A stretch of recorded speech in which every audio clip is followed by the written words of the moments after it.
إن قارون كان من قوم موسى فبغى عليهم وآتيناه من الكنوز ما إن مفاتحه لتنوء بالعصبة أولي القوة إذ قال له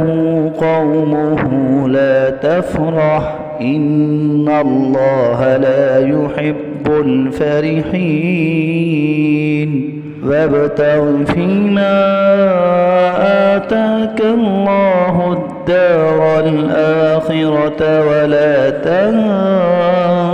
نصيبك من الدنيا وأحسن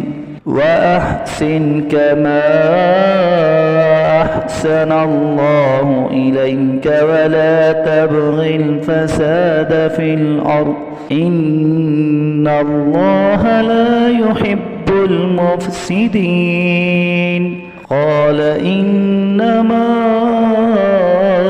أوتيته على علم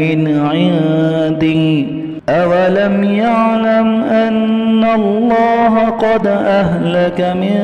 قبله من القرون من هو أشد منه قوة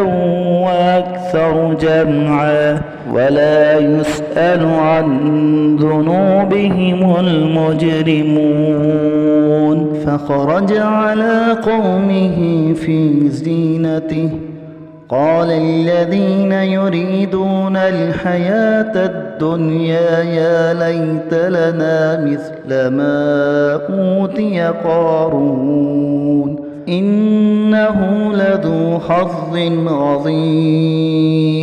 وقال الذين أوتوا العلم ويلكم ثواب الله خير لمن آمن وعمل صالحا ولا يلقاها إلا الصابرون فخسفنا به وبداره الأرض فما كان له من فئة ينصرونه من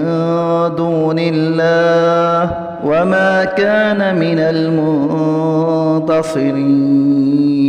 وأصبح الذين تمنوا مكانه بالأمس يقولون ويكأن الله يبسط الرزق لمن يشاء من عباده ويقدر لولا أمن الله علينا لخسف بنا ويكأنه لا يفلح الكافرون